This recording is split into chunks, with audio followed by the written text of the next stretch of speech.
Ito po yung linagyan nila ng electric motor pump na shallow pump, pero hindi nakahigop ng tubig. Ang sabi ng naglagay ay wala daw kasing mahigop na tubig sa ilalim. Pero i-check po natin kung ano pong dahilan kung bakit hindi nakahigop ng tubig. Bali, binubunot na natin itong tubo para po ma-check natin ang water level, para po masabi natin kung ano po ang makakayang makahigop dito, kung shallow pump ba o deep well pump. Bali, ito po ang tandaan ng hindi nakakalam nito. Hindi po kahit anong klaseng pump ay kaya nang humigop ng tubig. Meron pong tamang combination. Kaya nga po maraming klase ng pump kasi po hindi po papareho ang kaya nilang higupin. Depende sa lalim. Ganito po ang pag-check ng water level. Kumuha kayo lang ng tali, kahit anong tali, basta magkasya po sa tubo. Lalagyan nyo ng pampabigat. Kahit ano lang ilagay ninyong pambibigat, basta lang mabigat. Tulad nito. Saka natin ihuhulog sa tubo, loob ng tubo.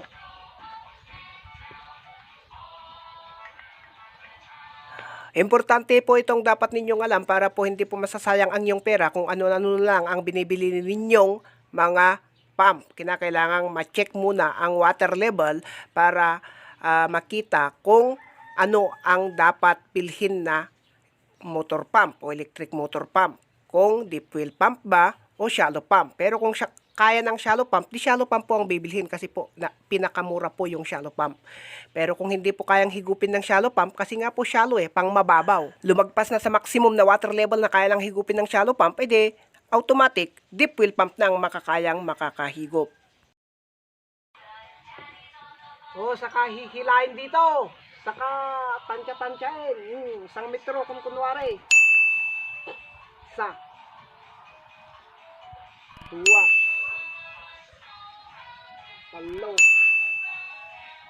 4, 5,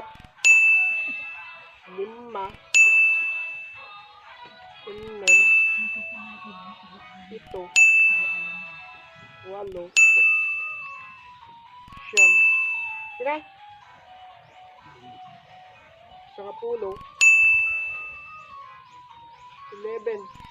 10, 11, 11 meters.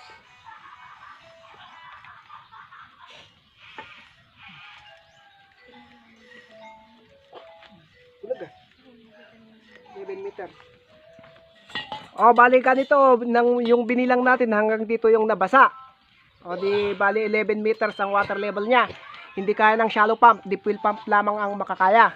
Bali, yan na po, nakita po natin kung bakit hindi nakahigop itong shallow pump na binili nila. Kasi nga po, base po sa ating karanasan bilang isang kontraktor ng drilling, ang shallow pump na ito, itong yellow na to, ay 6 meters na lalim na water level lang ang kaya niyang higupin. Kapag lumampas na po sa 6 meters na lalim ng water level, ay palyado na po. Kaya 11 meters yung water level, hindi na niya talaga nahigop. Kahit lagyan pa ng put valve sa baba. Kaya ito convert natin sa injector para maging deep well pump para makahigop kahit shallow pump. Bale, ito po yung nauna nating in-upload na i-convert natin. Ito po yung kompleto na linagay natin kasi marami po kasing nagtatanong kung ano po yung nasa ilalim ng tubo. Kaya dito nyo makikita po, injector po yung nasa ilalim o ejector. Bale, ito pong isang makina, dati niyang makina ay deep well pump. Kaya lang na overuse, bumili sila, basta na lang bumili. Ang ginawa po kasi nang nag-install dito kaya hindi nakahigop, tinanggal po itong dalawang leather cap na to. Ayan. Ito na lang po, yung itong luma na to, reconnect na lang na binababa, isinausaw sa water level. Pero hindi po makakahigop kapag malalim ang water level. Pwede po kapag 6 meters na water level lang. Kayang-kaya ng shallow pump. Pero kapag lumampas na, wala na, palyado na. Kailangan ng deep well pump, couple pump with ejector na gaya nito ang makakayang makahigop o kaya submersible pump. Ganito ang pagka na ganito Ito yung rubber cap o leather cap. Yan. Tapos ito yung ano yun? Yung parang check valve niya. Kapag pumalya po ito, mahuhulog po yung tubig.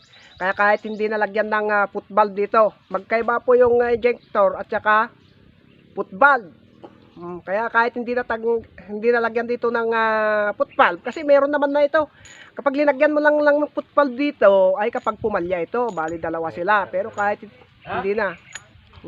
Ito po ay para po sa mga nagre-request doon sa una nating ipinos na ipakita ko daw ng step by step kung paano maglagay ng ganito. Ayan. Ayan, step by step na po yan. Yung mga importante lamang meron po tayong ang nakalimutan. pinapakita natin dito. Lagay po natin yung guide niya pala. Ito. Yan.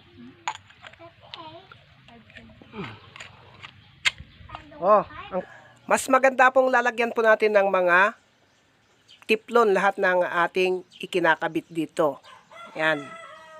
At wag nating kalilimutan, yung parang turutot o trompa niya ay ilalagay natin. Ito. Yan, lagyan din natin ng tiplon.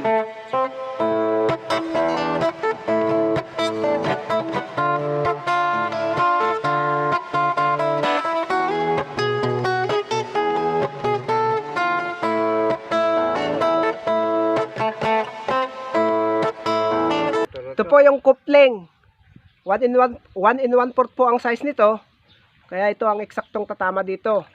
Pero linagyan namin po ng bushing na reducer na 1 in 1/4 by D1 para mas matipid. Hindi magastusan yung may-ari. Pareho din po yung 1 in 1/4 na tubo. Tsaka yung D1 tubo. Wala pong apektado sa lakas ng tubig na ilabas. Kaya natin linagyan ng reducer para hindi masyadong magastusan yung may-ari. Ayan. Kasi mas mahal po kasi ang 1 in 1/4 kesa D1. Saka po natin ikabit dito sa dulo ng tubo ng D1 na ipapasok natin sa casing niyang D2. Saka natin kinakailangang ilampas sa water level niya sa baba.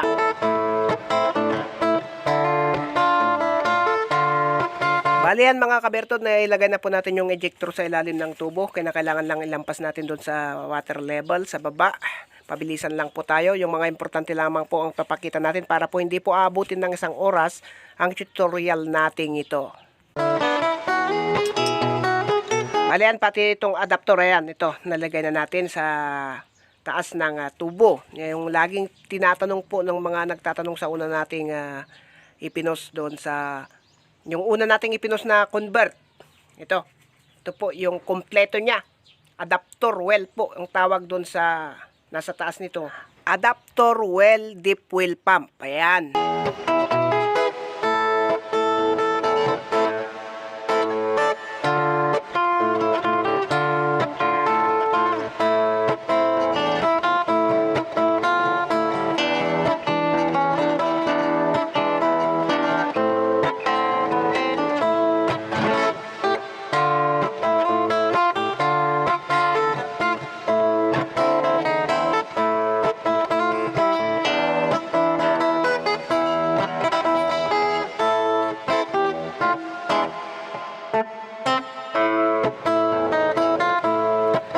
Dito na natin ikinonekta yung mga tubo na ikinonvert natin, yung shallow pump na kinonvert nating deep well pump. Pakitignan nyo na lamang po yung mga hindi nakapanood sa una nating in-upload na videos. Ayan. Shortcutin lang po natin ha.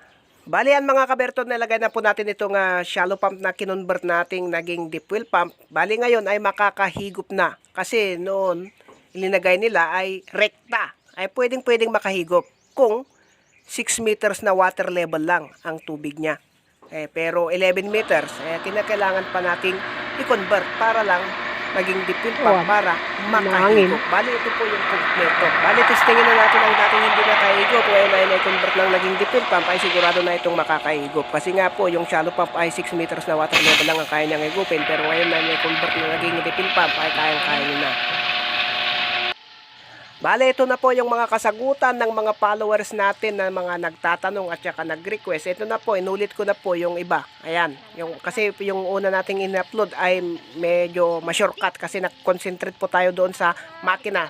Ngayon po ay kinumpleto na natin yung nasa baba. Ayan, kasi nga po hindi ko po kayo lahat kayang sagutin yung mga nagtatanong sa mga comment section. Kaya yung mga pina-priority ko po na karamihan na tanong, ayun po ay ginagawan ko ng content para po minsanan lang ang sagot. Ito po ay mga tutorial base lamang po sa ating mga karanasan at ito po ang mga ebidensya natin. Napakagandang idea po ang mga ito para po sa mga mabubuting tao at madaling makaintindi at napaka masama naman na idea para po sa mga masasamang tao. Kung meron kayong naintindihan sa ating mga tutorial ay pakipollow na lang po ang page natin ito dahil po marami pa po tayong mga tutorial tungkol sa mga ganitong trabaho. At kung wala kayong naintindihan kahit na konti, huwag nga kayong magpapalo kasi wala na nga kayong naintindihan, magpapalo pa kayo.